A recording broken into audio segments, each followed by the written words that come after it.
We are going to take up today a new poem by W. Yeats. It's called Lapis Lazuli, a semi-precious stone. So the poem is named after a precious stone.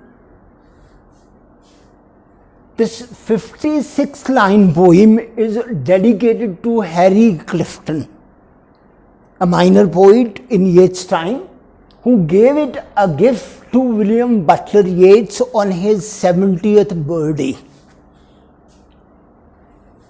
An 18th century Chinese carving in Lapis Lazuli, an azure blue semi-precious stone, Yeats uses the carving to meditate upon the role of art in an essentially tragic world.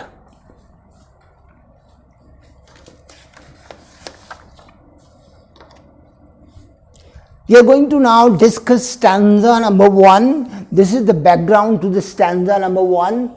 Lapis Lazuli begins as a response to the war, the Great War. There are 3 possible reactions to the crisis. One is hysteria of the women crying in the street. The second one is the gaiety of the artists. They remain busy in their own world, confined to art. And the last reaction is the calm of sages. They remain undisturbed, unconcerned. The women say they are sick of art that is gay. That is their complaint or upbeat, especially since the shadow of an impending war hanged over everything in 1930. The poem was written in 30s. Something drastic should be done to save or prevent the war or save the world from war.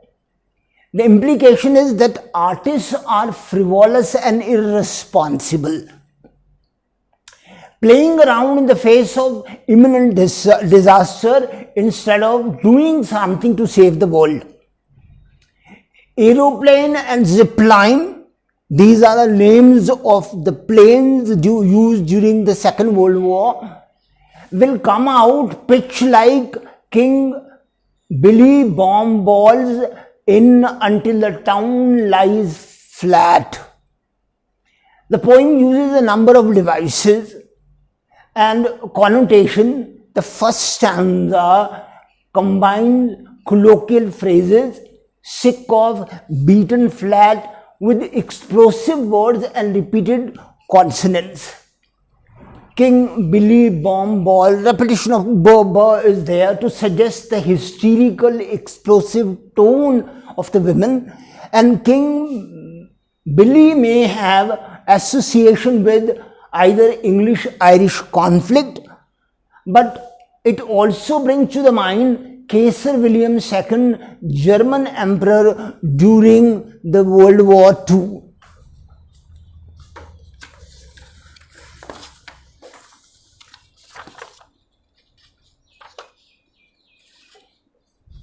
Now, we are going to read the text and do the analysis of every line.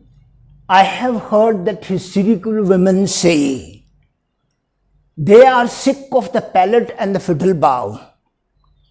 So, the women crying in the street because the fear of war complains they are sick of. Palette and fiddle bow. Palette is the seat for the colors. The tray for the colored is called palette. So artists are represented in the form of palettes, the painters. And fiddle bow is a musical instrument. So the second art is music. The complaint of the women is these are irresponsible, frivolous persons. They will not do anything to prevent the war. For everybody knows or else should know that if nothing drastic is done, aeroplane and zipline will come out. So the need is to prevent the war, take some decisive step and have a control over the disaster. Pitch like King Billy bomb balls in until the town is beaten flat. So they will bomb the city and it will lie flat, it will be completely devastated. This is the complaint of the women, and the artist Yeats now makes an answer to this. Women, hysterical women crying in the street, defending the role of art in the moment of crisis.